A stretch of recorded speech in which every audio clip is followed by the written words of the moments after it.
Honor Flights of Southwest Virginia is teaming up with the Gary Sinise Foundation, sharing a special trip for women who have served our country. Now, here with us now to tell us more about it is Martin Lamey, President and CEO of Central and Southwest Virginia Honor Flight. Martin, thanks for being here. Thank you for having me, as always. I appreciate the opportunity. Absolutely. So kind of tell us about the details. This is an unforgettable experience that awaits for some of the Rosie the Riveters, and it's happening in New Orleans next month. Can you kind of tell us about the details? Yes. 9th through 11th of March, the Gary Sinise Foundation is putting together a trip for Rosie the Riveters. Now, for those folks that aren't familiar with what a Rosie the Riveter is, they are the women who, once the men were drafted, conscripted, and sent overseas, there was no one to work in the factories. Right. And that was extremely critical because we needed, there was an increased need for war munitions,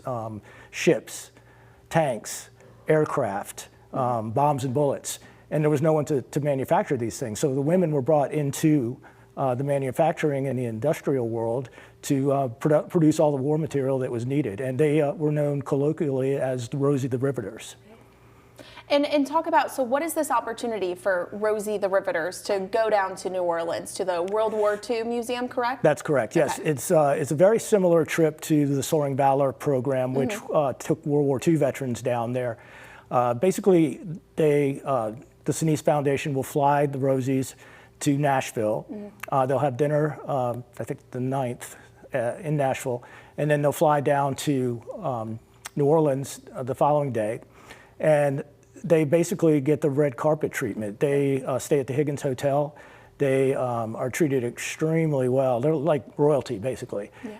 And the trip is at no cost to the Rosie. Wow. Okay, that's awesome. And so how can Rosies, and they also need a guardian, someone to accompany them on the trip, how can people register? Is there still time to register? Yes. I talked to one of the event coordinators, and she assured me that they would take applications well into March. Okay. Even though it starts on the 9th, because they don't want to leave anybody behind. Right, absolutely. Talk about, I mean, your organization has done similar trips to take people to Washington, D.C., take veterans up there.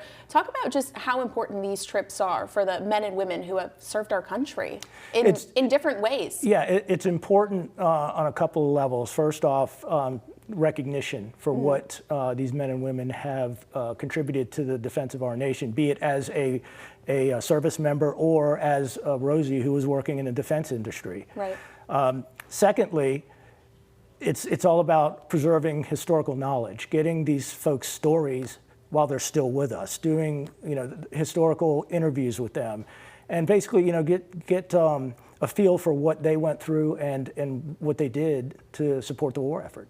Yeah, and like we were talking about before we came on air, I mean, this generation is getting older and there aren't as many around, so it's important to learn from them and hear those stories and honor them with these trips, right? Absolutely, yes. And to your point, my last Soaring Valor trip, I had a 101-year-old vet, a 100-year-old vet, a 99-year-old, and the young guys were 96. So the Rosie generation they fall pretty much into that age group as well. So it's important that we get these ladies to New Orleans, to the museum that was built for them. Alrighty, well, thank you so much, Martin Lamey, for being here. And if you guys are interested, we will have that information for you on how to register on our website. Thank you so much. Thanks.